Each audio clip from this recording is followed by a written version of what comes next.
جذبے زنجیر نہیں ہوتے، جذبے زنجیر نہیں ہوتے، سائے تو اسیر نہیں ہوتے، جو منظر ہیں پس منظر ہیں وہ کیوں تصویر نہیں ہوتے، جتنے بھی خیال گزار لیے وہ کیوں تحریر نہیں ہوتے، اب خواب سراب سے لگتے ہیں، اب خواب سراب سے لگتے ہیں، دن رات عذاب سے لگتے ہیں، کہیں جلتے بجھتے سائے سے، کہیں اندیکھے ہمسائے سے، آنگن بازار میں گلیوں میں سب موت کا کھیل اٹھا لائے، کوئی کسی کی فرد جرم لکھے، کوئی کسی کی جیل اٹھا لائے، ایک خوف بچھا ہے رستوں میں، ایک خوف بچھا ہے رستوں میں، بارود چھپا ہے بستوں میں، اب زہر ہے رات کی رانی میں، کہیں آگ لگی ہے پانی میں، تم کہتے ہو تمہیں آن ملیں، تمہیں کیسے آن ملیں آخر، جو کچھ تھا بے ترتیب ہوا،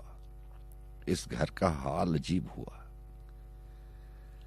یہاں ساحل تھا جہاں آتی جاتی لہروں کے پیغام ہمارے نام لکھے تھے۔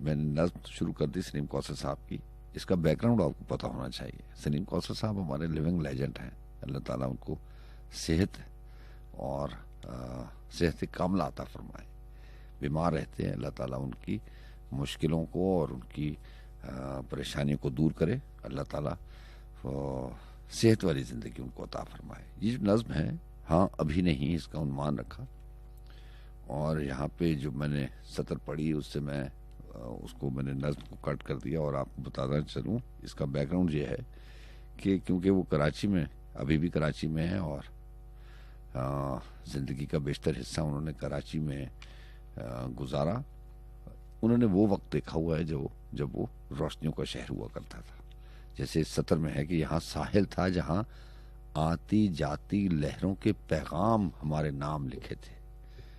تو انسان جو ہے وہ ارد گرد کا ماحول اپنی مرضی کے مطابق دیکھنا چاہتا ہے، ہر انسان کا یہ بنیادی حق ہے، وہ آرزو کرے، وہ خواہش کرے، اس کی تمنا یہ ہو، وہ اپنے گلی محلے، اپنے شہر، اپنے قصبے، اپنے ملک کو جیسا وہ دیکھنا چاہتا ہے، یہ اس کا بنیادی حق ہے۔ تو جیسا شہر اور جیسا ملک تھا، جیسے ہم نے بڑوں سے سنا، ہمارا بھی یہ بنیادی حق ہے کہ ہمیں وہ جو بڑے کہانیاں سناتے تھے کہ یہ روشنیوں کا شہر ہے، یہ شہر جو ہے وہ ایسا ہے، یہاں پہ ایسے ہوتا ہے، اس ملک میں ایسا تھا، تو آپ سمجھ گئے کہ انسان جو ہے وہ جب خواب دیکھتا ہے، میں آپ سے کہا کرتا ہوں نا کہ انسان اتنا خواب دیکھنے میں خود غرض ہو جاتا ہے کہ جب وہ اپنے لیے کوئی شہر، کوئی قصبہ، کوئی جزیرہ تلاش کرتا ہے تو اس کا دل چاہتا ہے کہ اس کی ہوائیں بھی اس کی مرضی سے چلیں، وہ ماحول، جیسے اجمی صاحب کا شعر ہے نا کہ مجھے اب اپنے جزیرے کی سمت جانا ہے جہاں میں خواب کے اندر قیام کرتا ہوں۔ تو جو خواب کے اندر قیام ہے وہ ساری باتیں انسان اپنی مرضی کی، میں نے آپ سے کہا نا کہ دل چاہتا ہے کہ جب انسان اپنے لیے ایک جزیرہ تلاش کرتا ہے، ایک گھر بنانا چاہتا ہے، ایک دنیا بسانا چاہتا ہے، تو اس کی دنیا میں ہوائیں بھی وہ چاہتا ہے کہ میری مرضی سے چلیں، موسم بھی میری مرضی کے ہوں۔ تو جیسا ملک تھا ہمیں تو ویسا چاہیے۔ تو بہرحال یہ کراچی سے ان کا تعلق ہے، اور ان کی تحریر میں اپنے ملک کی محبت دیکھیں وہ کیا کیا لکھتے ہیں کہ یہاں ساحل تھا جہاں آتی جاتی لہروں کے پیغام ہمارے نام لکھے تھے، دور افق کے صحراؤں میں بادلوں کے خیمے تھے جن میں دھوپ کے لشکر چھپے ہوئے تھے، اکثر دھوپ کی شدت ان خیموں کو چھلنی کرتی تھی، یہاں شام کی محرابوں سے جل تھل کرتی رات اترتی تھی، یہاں ریت تھی جس کے سینے میں قدموں کے نشان دھڑکتے تھے، کوئی ناؤ تھی جس کے چلنے سے پانی پہ چراغ سے جلتے تھے، کوئی آگ تھی جس میں چھپے ہوئے جسموں کے بھید پگھلتے تھے، کوئی گوشہ تھا جہاں خواب سے خواب بدلتے تھے، کوئی تتلی پھول پہ کھلتی تھی، دامن سے خار لپٹتے تھے، خوشبو کے رنگ بکھرتے تھے، اب کوئی نہیں اور کہیں نہیں، اب کوئی نہیں اور کہیں نہیں، اس چہرے سے اس چہرے تک حسرت کی ایک نمو کی ہے، ان آنکھوں سے ان آنکھوں تک ایک لہر ہے اور آنسو کی ہے، اس لمحے سے اس لمحے تک بس ایک لکیر لہو کی ہے۔ کئی برس ہوئے، منظر تبدیل نہیں ہوتا۔ اب چاند کسی کی چھت پر اترے یا دور کہیں سے للچائے، خوشیوں کی دلیل نہیں ہوتا۔ تم کہتے ہو تمہیں آن ملے اس موسم میں، اب تم ہی کہو کیا وعدے اور وعید کریں، تیری دید کریں، ہم عید کریں۔ جس کاغذ پر ہمیں لکھنا تھا اب وہ کاغذ اخبار ہوا۔ اب دلوں کی حالت نازک ہے، جسے دیکھو وہ بیمار ہوا۔ ہاں ابھی نہیں، ابھی رات بھری اس بستی میں ہمیں اور چراغ جلانے ہیں، کوئی کتنا بے تعبیر کرے ہمیں تازہ خواب جگانے ہیں، ابھی اور بھی نظمیں لکھنی ہیں اور ابھی اور بھی شہر بسانے ہیں۔ تم دعا کرو ملنے کی آس نہیں ٹوٹے، میری پلکوں پر کتنے ہی سمندر لہرائیں، میرے ہونٹوں سے کتنے ہی دریا آن ملیں، اندر کی پیاس نہیں ٹوٹے۔ تم دعا کرو ملنے کی آس نہیں ٹوٹے، پر ابھی نہیں، ابھی نہیں۔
چھوڑا ہے کسی نے،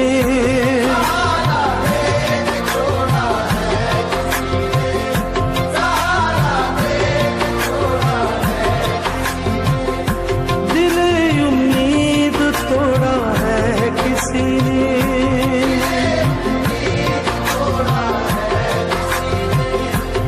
اپنی کہانی کیسے کہیں،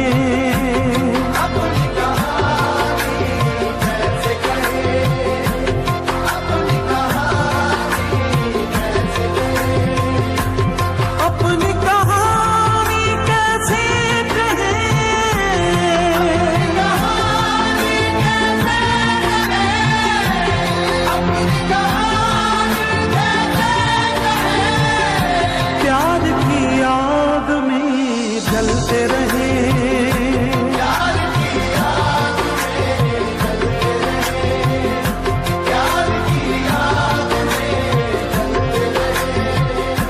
دل امید توڑا ہے کسی نے،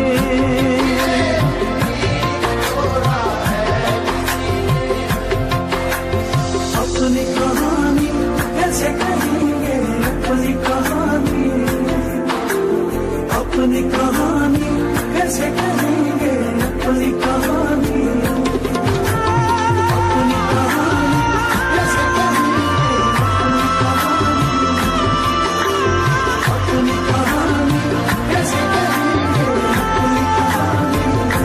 نہ منزل ہے نہ منزل کا نشان ہے،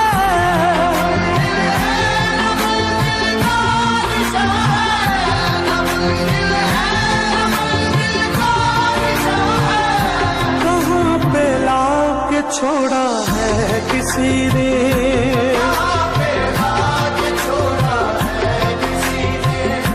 دل امید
جی ہاں جناب، اور خوش آمدید کہتے ہیں دوبارہ آپ کو بزم سخن گنچہ شوق میں.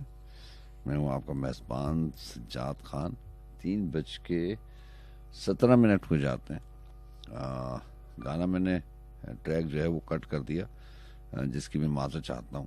بہت بار ایسا بھی ہوتا ہے کہ میں پروگرام کرنے سے پہلے بزم سخن ترتیب دینے سے پہلے کچھ سوچ کے آتا ہوں کہ یہ جو چیز ہے، یہ جو نثر ہے یا جو بھی کلام ہے، کوئی بات ہے، وہ آپ کی سماعتوں کی نظر کرنی ہے. سو آج کے پروگرام میں مجھے لگا کہ یہ 15-20 منٹ اس کو جو چیز میں لے کر آیا ہوں، جو کلام میں لے کے آیا ہوں، جو قصہ میں لے کے آیا ہوں، اس کو 15-20 منٹ چاہیے. اس لیے میں نے کالز کا سلسلہ اور ٹریک جو ہے وہ کٹ کر دیا. معذرت کے ساتھ بے دل حیدری کے بارے میں آپ کو کچھ بتانا بھی چاہتا ہوں اور ان کا کلام بھی شامل کرنا چاہتا ہوں. عنوان انہوں نے رکھا پشت پہ گھر. جو لوگ شاعری سے شغف رکھتے ہیں وہ بے دل حیدری کو لازمی جانتے ہوں گے، یہ لازم بات ہے. بزرگ شاعر تھے، اور یہ بھی آپ جانتے ہیں کہ ماہنامہ ایک پبلش ہوا کرتا تھا 15, 16, 18 سال پہلے، جس کا نام تھا آثار. فیصل اجمی صاحب کی جو کمپنی تھی اجمی ایسوسیٹس، اس سے یہ سلسلہ شروع ہوا تھا، لیکن یہ فیصل اجمی زیادہ اس کو کنٹینیو نہیں کر سکے اور یہ پبلیکیشن بند ہو گئی. تو آثار میرے پاس بہت عرصے سے یہ ماہنامہ پڑا ہوا تھا. اس میں بے دل حیدری کے بارے میں سارا انٹرویو اور ساری بات لکھی ہوئی تھی. سو بے دل حیدری کے ایک غزل شامل کرتے ہیں، اور اس کے بعد ان کا جیسے لکھا ہوا ہے ڈاکٹر توصیف تبسم کی زبانی بے دل حیدری سے ایک ملاقات. وہ جیسے ڈاکٹر توصیف تبسم نے لکھا ویسے کہ ویسے ہی میں آپ کو آپ کی سماعت کی نظر کروں گا. یہ ذہن میں رہے کہ یہ 18-19 سال پہلے کی بات ہے. بہرحال بے دل حیدری کا کلام سنیے کہ گرمی لگی تو خود سے الگ ہو کے سو گئے. گرمی لگی تو خود سے الگ ہو کے سو گئے، سردی لگی تو خود کو دوبارہ پہن لیا. بے دل لباس زیست بڑا دیدہ زیب تھا، اور ہم نے اس لباس کو الٹا پہن لیا. بازار اگر ہے گرم تو کرتب کوئی دکھا، سب گاہکوں سے آنکھ بچا کر خرید اسے. اور شعر ہے کہ تیرے جانے سے ہر شے میں کمی ہے، بس ایک صدمہ زیادہ ہو رہا ہے. اور شعر سنیے کہ بارش میں لے کے جاؤں کہاں خستہ جسم کو، گھر سے نہ یوں نکال میرے گھر کی چھت مجھے. اور کہیں اور انہوں نے لکھا کہ جب دل چاہے سو لیتے ہیں، آنکھ اور بخت میں سمجھوتا ہے.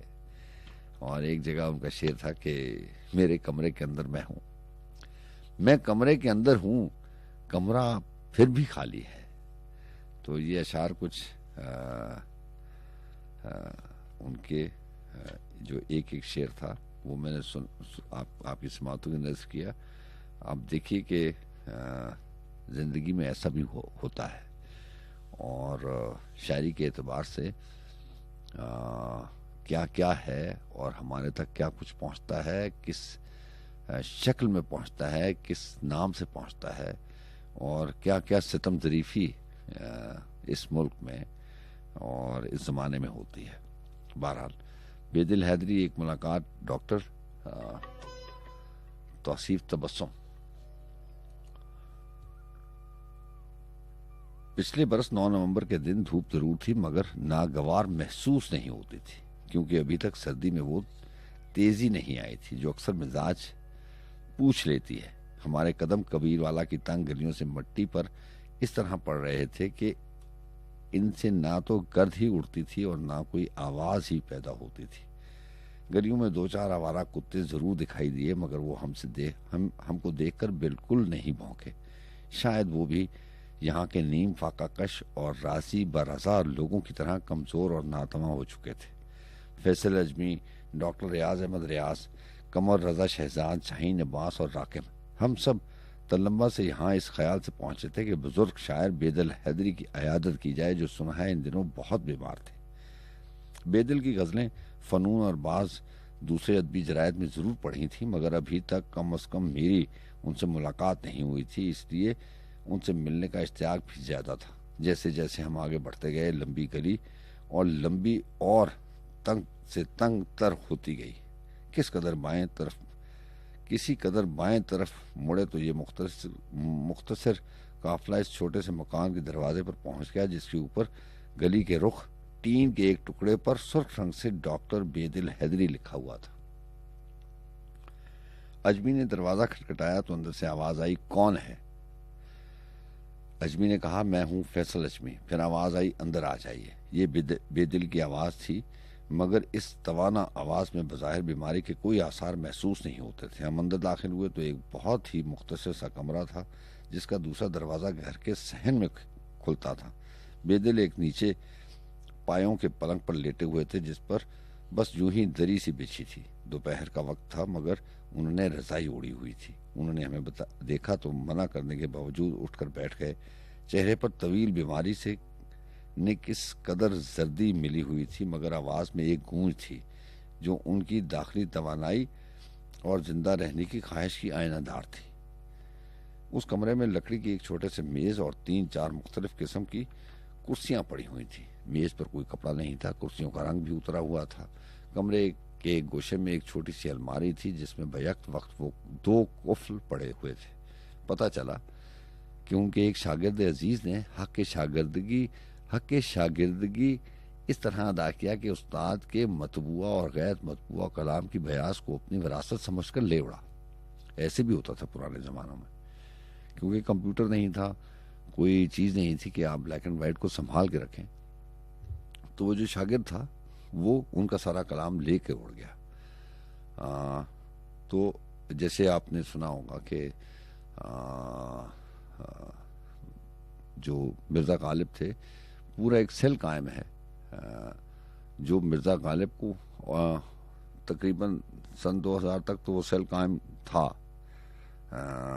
ہندوستان میں، کہ وہ غالب سیل جو ہے وہ اس چیز پہ ریسرچ کر رہا تھا کہ جو چیزیں بلیک اینڈ وائٹ میں آ نہیں سکی ہمارے تک، وہ یہ ریسرچ کر رہے تھے کہ غالب کا اور کلام کہاں ہے، کیونکہ آپ نے مرزا اسد اللہ خان غالب کا آپ نے مجموعہ کلام دیکھا ہو، دیوان دیکھا ہو تو بہت چھوٹا سا ہے، تو ان کی تو ساری زندگی اس میں گزری ہے، تو بہت ساری چیزیں بلیک اینڈ وائٹ اور سٹور نہیں ہو سکتی۔ بہرحال پتہ چلا کہ ان کے ایک شاگرد عزیز نے حق شاگردگی اس طرح ادا کیا کہ استاد کے مطبوعہ اور غیر مطبوعہ کلام کی بیاض کو اپنی وراثت سمجھ کر لے اڑا۔ بے دل کو بروقت پتہ چل گیا، یہ بھاگے اور بس کے اڈے پر پہنچے، مگر وہ ان کے وہاں پہنچنے سے پہلے ہی روانہ ہو چکا تھا۔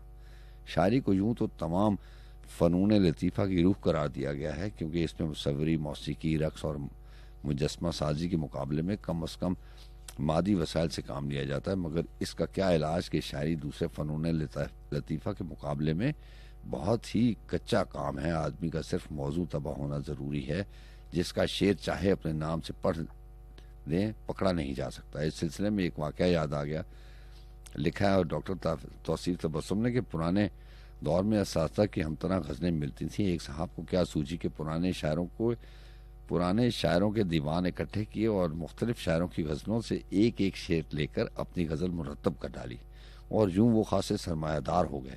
بڑے اعتماد سے مشاعروں میں شریک ہوتے۔ اول تو سب شاعروں کا کلام کس کو یاد ہوتا ہے، اور بالفرض شعر سن کر یہ خیال گزرے کہ یہ شاعر تو کچھ سنا ہوا لگتا ہے، تو ضروری نہیں کہ شاعر کا نام فوری طور پر اس کے ذہن میں آ جائے، اور اگر یاد بھی آ جائے تو ہر شخص میں اتنی جرأت نہیں ہوتی کہ وہ سر مشاعرہ کسی کو ٹوک سکے۔ اس اعتبار سے ان کے پکڑے جانے کا امکانات بہت ہی کم بلکہ معدوم تھے، اور بالفرض اگر کوئی ہمت کر کے کہہ بھی دے کہ یہ شاعر تو استاد داغ کا ہے، تو فوراً پینتلا بدل کر فرماتے، کہاں استاد داغ، کہاں میں، آداب عرض ہے۔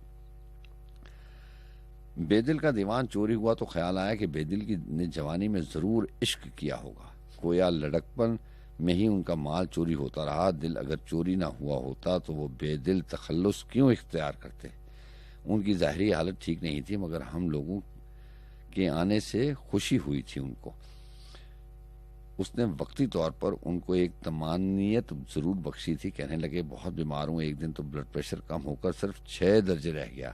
لوگ قبر کھودنے لگے. ان کی یہ بات کچھ سمجھ میں نہیں آئی, کیونکہ اتنے کم بلڈ پریشر میں انسان زندہ ہی نہیں رہ سکتا. پھر یہ بات ایسا آدمی کہہ رہا تھا جو خود میڈیکل کے پیشے سے تعلق رکھتا تھا. یہ کہیں شاعرانہ مبالغہ ہی رہ سکتا ہے. پھر یہ بات ایک ایسا آدمی کہہ رہا تھا جو خود میڈیکل کے پیشے سے تعلق رکھتا تھا.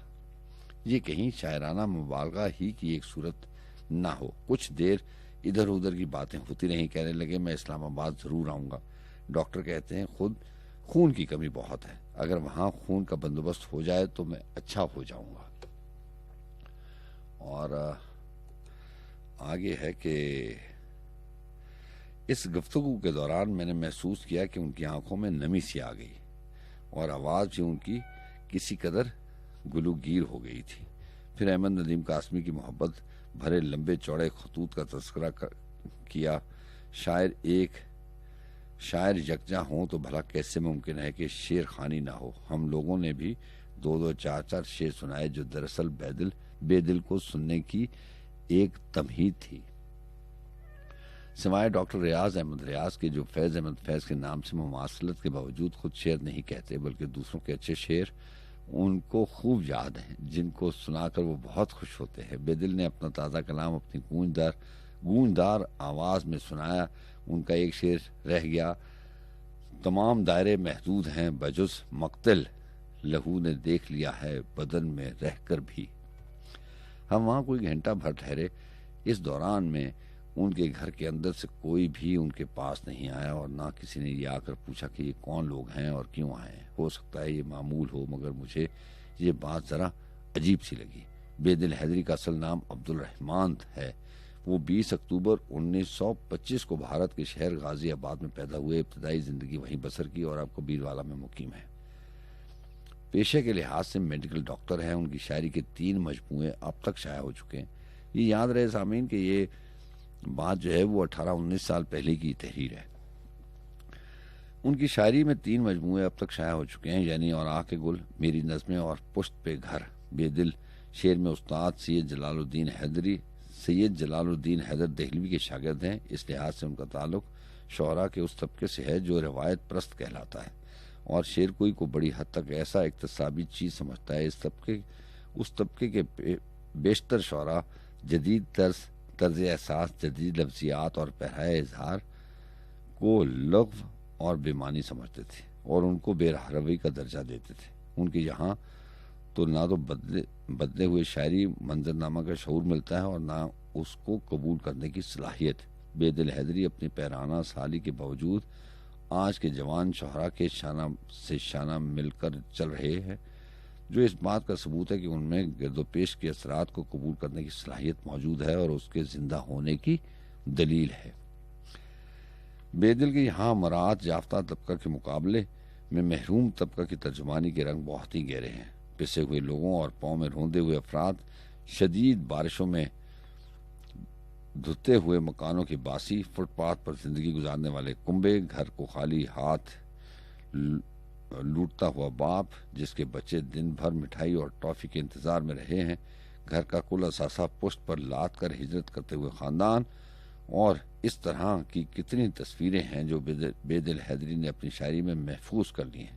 یہ شاعری خاص طبقاتی شعور کے آئینہ دار ہے. ان باتوں میں ایک اثر ہے غالباً شاعر کی اپنی شاعری کے تجربات بھی یہی کچھ ہیں. بے دل ایک سچا اور کھرا شاعر ہے جو ایک دور افتادہ قصبے میں چراغ جان جلائے بیٹھا ہے. خدا اس چراغ کو تا دیر روشن رکھے. بے دل کے اس شعر کو خاص شہرت ملی. اس نے گاؤں سے جب رخت سفر باندھا, بچہ آغوش میں تھا, پشت پہ گھر باندھا تھا. ان کے مجموعہ کلام کا نام پشت پہ گھر اسی شعر سے ماخوذ ہے. ان کا منتخب کلام پیش خدمت. بہرحال یہ جو نظمیں ہیں یہ تو ایک تحریر تھی اور ان کا کلام بھی میں نے پیش کر دیا. شعر سنے گا کہ ایک امید ہے رکھتی ہے جو دل کو شاداب, ایک امید ہے جو رکھتی ہے دل کو شاداب, ایک دریچہ ہے جو دریا کی طرف کھلتا ہے.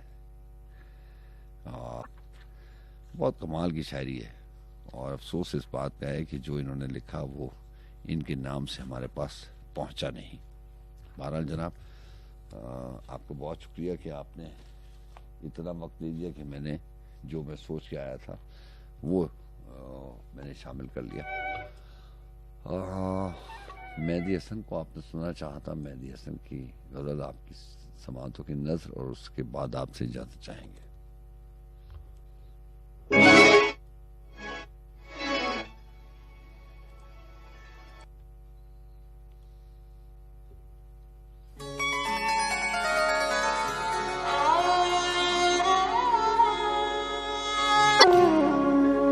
میں ہوش میں تھا تو پھر اس پہ مر گیا کیسے.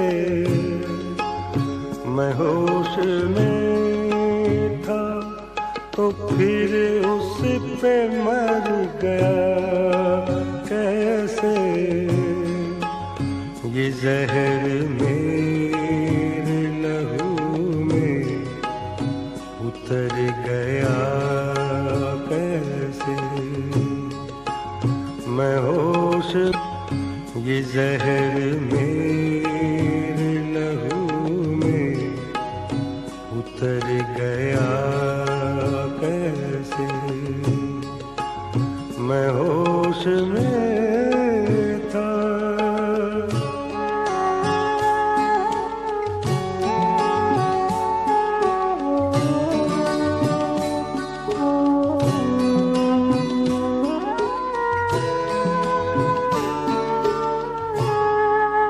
کچھ اس کے دل میں لگاوٹ ضرور تھی ورنہ.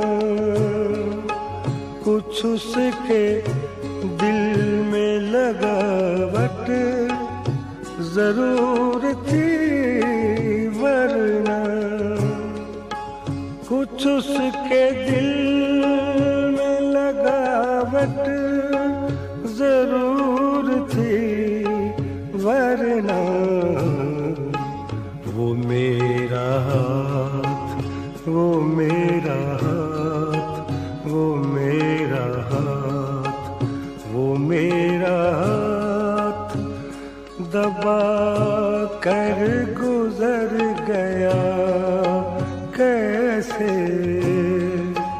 وہ میرا ہاتھ دبا کر گزر گیا. وٹ ضرور تھی ورنہ. کچھ اس کے دل میں لگاوٹ ضرور تھی ورنہ. وہ میرا ہاتھ، وہ میرا ہاتھ، وہ میرا ہاتھ، وہ میرا ہاتھ دبا کر گزر گیا کیسے. وہ میرا ہاتھ دبا کر گزر گیا کیسے. یہ زہر میرے لہو میں اتر گیا کیسے. میں ہوش میں تھا.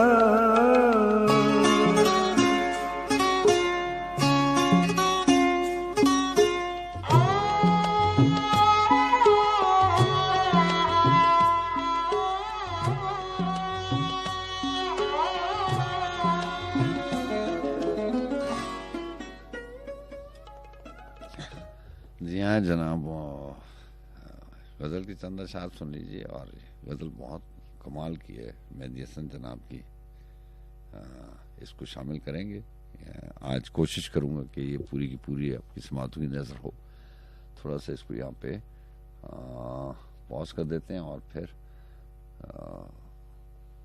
آپ سے اجازت چاہ کے اور جاتے جاتے یہ میں پلے کر دوں گا تاکہ آپ کو پوری کی پوری سننے کو مل جائے. بہت بار ایسا بھی ہوتا ہے کہ آپ لوگ ان غزلوں کی فرمائش کرتے ہیں جن کا دورانیہ جو ہے وہ 8 minute 9 minute 15 minute 20 minute 29 minute تک ہوتا ہے.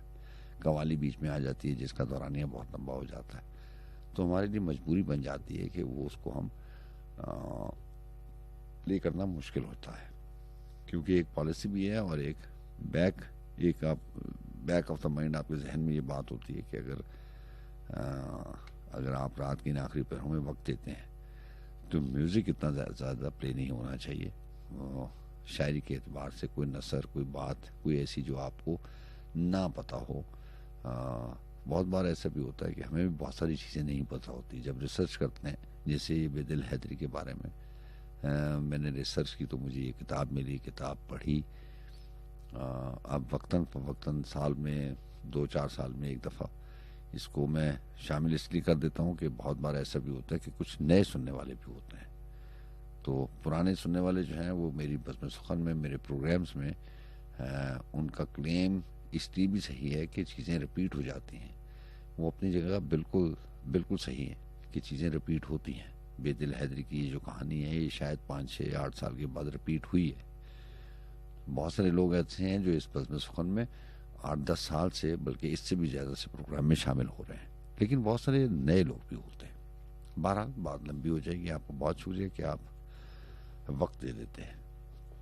ظفر اقبال نے لکھا تھا کہ غلط کیا ہے میرے ہونے میں، غلط کیا ہے میرے ہونے میں، کیسا ہوتا جاتا ہوں کہ جیسا چاہتے ہو میں تو ویسا ہوتا جاتا ہوں. تمہارے دیکھنے سے تھا میرا ہونا اگر تھا بھی، تمہارے دیکھنے سے تھا میرا ہونا اگر تھا بھی، دوبارہ دیکھتے ہو میں دوبارہ ہوتا جاتا ہوں. تمہیں بھی مسئلہ کوئی نہ ہو درپیش اور میں بھی، تمہیں بھی مسئلہ کوئی نہ ہو درپیش اور میں بھی، یوں ہی رہ جاؤں تم سے دور اتنا ہوتا جاتا ہوں. اترتے پانیوں میں ہے میری تعبیر کی مچھلی، اترتے پانیوں میں ہے میری تعبیر کی مچھلی، پریشان رہنے والا خواب دریا ہوتا جاتا ہوں. کوئی صورت نئی ایجاد ہونی چاہیے مجھ میں.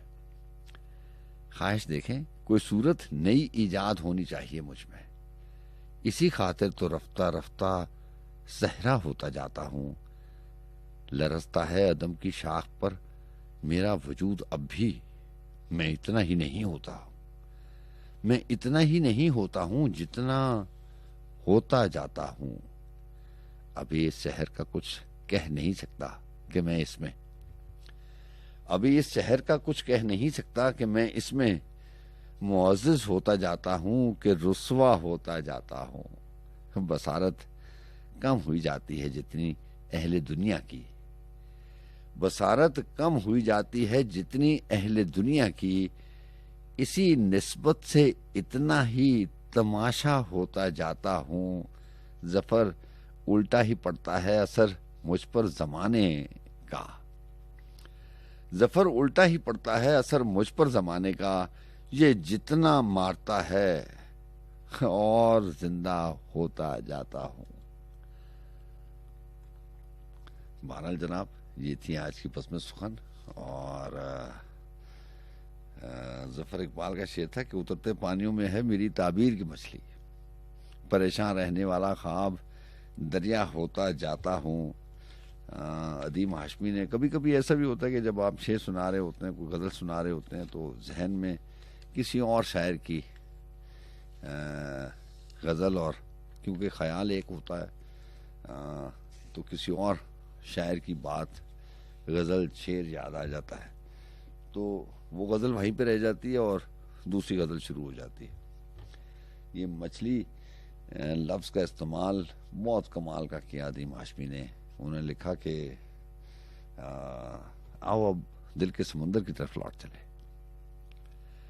آؤ اب دل کے سمندر کی طرف لوٹ چلے، وہی پانی وہی مچھلی وہی جال اچھا ہے، اور کیوں پرکھتے ہو سوالوں کو جوابوں سے عدیم، کیوں پرکھتے ہو سوالوں کو جوابوں سے عدیم، ہونٹ اچھے ہوں تو سمجھو کہ سوال اچھا ہے. آؤ اب دل کے سمندر کی طرف لوٹ چلے. وہی پانی، وہی مچھلی، وہی جال اچھا ہے. تو بہت سا خیال رکھے گا. وعدہ ہے آپ سے، لیکن وعدے کے بارے میں آپ کو کہہ چکا ہوں کہ وعدے انسان اس لیے کرتا ہے کہ وہ اپنی راہ آسان کرتا ہے، اپنا راستہ ہموار کرتا ہے، اپنی آسانی کے لیے دوسرے سے وعدے اور قسمیں کھاتا ہے.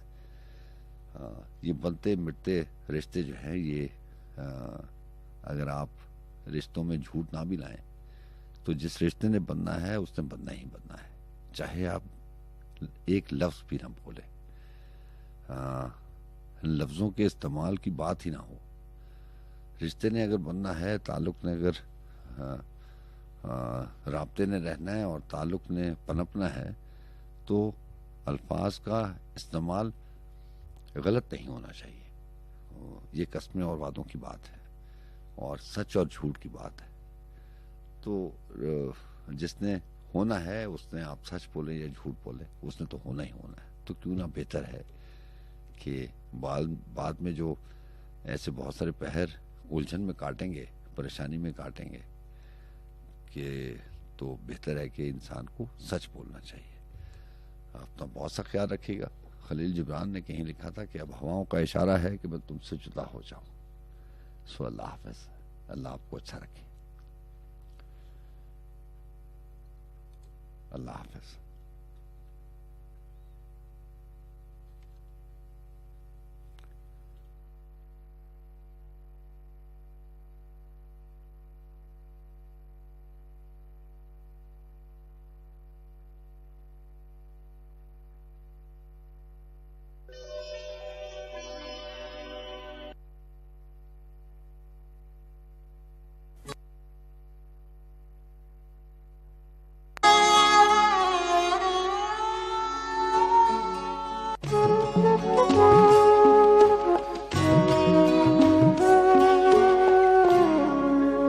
میں ہوش میں تھا تو پھر اس پہ مر گیا کیسے. میں ہوش میں تھا تو پھر اس پہ مر گیا کیسے. یہ زہر میرے لہو میں اتر گیا کیسے. میں ہوش میں تھا.